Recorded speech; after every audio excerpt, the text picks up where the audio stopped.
तो वहीं नीट की परीक्षा में धांधली के संकेत को देखते हुए यहां पर सुप्रीम कोर्ट ने किस तरह से एचआरडी मिनिस्ट्री से जवाब तलब कर दिया।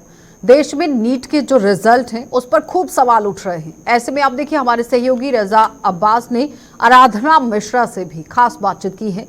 देखिए जरा आराधना मिश्रा क्या कह रही है, क्योंकि पूरे देश के अंदर ये बवाल अब मच गया है। हमारे साथ आराधना मिश्रा है, कांग्रेस पार्टी से विधायिका है। नीट का जो इतना बड़ा सामने चीज़ें आई हैं उस विषय पे हम बात करेंगे। नीट को लेके कांग्रेस पार्टी का बहुत ही सख्त स्टैंड है। राहुल गांधी के स्टेटमेंट आ गया है और सुप्रीम कोर्ट ने भी एक जवाब मांगा है सरकार से। आपका क्या कहना है इस विषय पर? देखिए, ये विषय ही बहुत गंभीर है, क्योंकि लाखों बच्चे जो नीट की परीक्षा के लिए सालों तैयारी करते हैं, उनके अभिभावक जो किस तरह से आर्थिक रूप से व्यवस्था करके अपने बच्चों को तैयारी कराते हैं, उसके बाद अगर इस तरह के सवाल उठते हैं परीक्षा की सैंक्टिटी पे, तो ये गंभीर विषय है।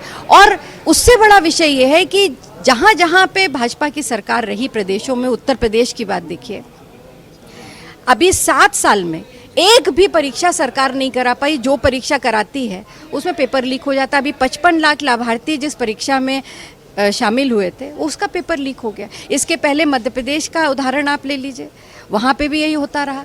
आज केंद्र सरकार की जिम्मेदारी थी कि नीट परीक्षा पूरी पारदर्शिता से हो, और अगर वो नहीं हुई है उस पर सवाल उठे, और अगर सर्वोच्च न्यायालय ने उस पर सवाल उठाए हैं, जवाब मांगा है, तो मैं आभार व्यक्त करूंगी सर्वोच्च न्यायालय का, और मांग करूंगी कि सर्वोच्च न्यायालय की निगरानी में इसकी जांच हो, और जो भी लोग इसमें शामिल हैं उनको कड़ी से कड़ी उनके खिलाफ कार्रवाई हो। आपको क्या लग रहा है कि इस वक्त जितने भी नीट या दीगर जो परीक्षाएं हुई हैं उसमें जब कल्प्रिट सामने आता है तो उसमें जो जांच होती है उसमें शिथिलता क्यों बरती जाती है? सख्त से सख्त सजा क्यों, अर्लीस्ट क्यों नहीं मिलती है?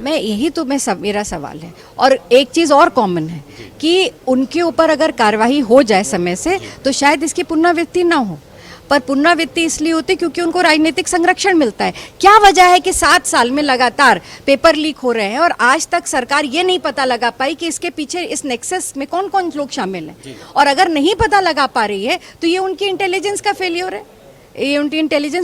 है। और नीट जैसी परीक्षा में, अरे हमारे प्रधानमंत्री जी तो यूक्रेन की वॉर रुकवा देते हैं, वो ये जानकारी नहीं कर पाए कि नीट की परीक्षा की पारदर्शिता भंग करने वाले वो कौन सा नेक्सस है। आखिरी सवाल ये है कि कांग्रेस का स्टैंड क्या होने वाला है नीट परीक्षा को लेकर? देखिए, हमारा स्पष्ट है स्टैंड।